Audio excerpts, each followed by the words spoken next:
Hey, I was just outside doing some chores and I thought, oh, one thing that people really want to know about is that initial introduction to livestock with their pups. And I always start with sheep. It's easier to manage. It gives the dog confidence because the sheep generally move off the pup pretty well.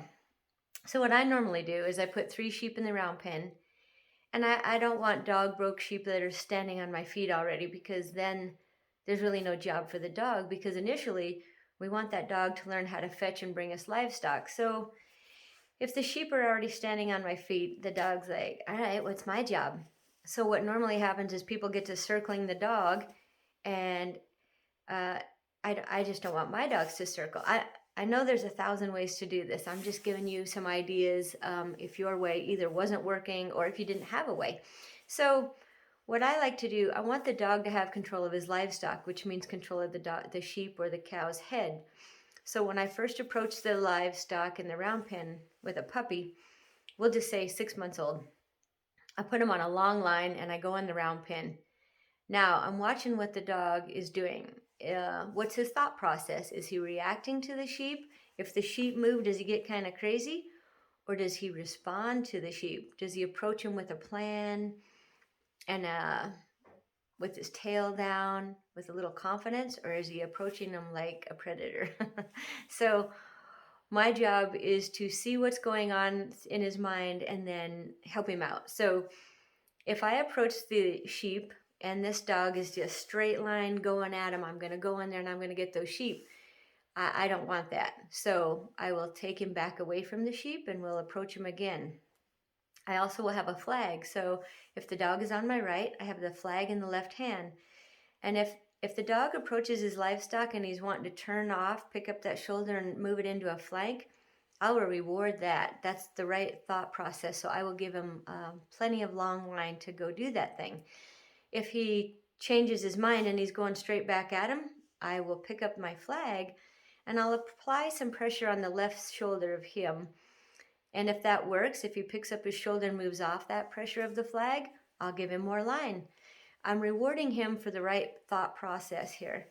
I'm rewarding him for thinking and not reacting. So if he's going straight at the sheep, I'll add the flag or I'll take him back away from the sheep, but I don't let him approach the sheep in that fashion. And I'm teaching him how to learn. I'm going to set up a puzzle and I want him to find the answer. So when I approach the stock with the dog, it's kind of a question. And when he finds the right answer, he gets some freedom from me.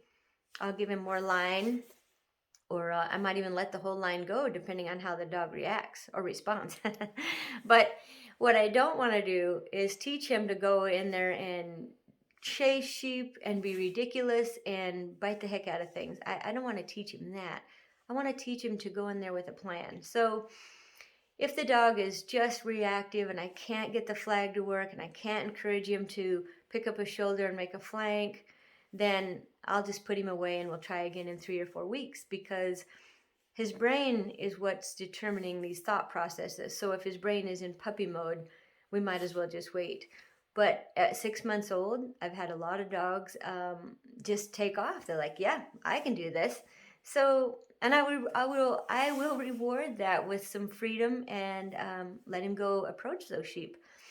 So, I think what I want to do is I want to let my dog learn how to handle his livestock and learn how to handle himself.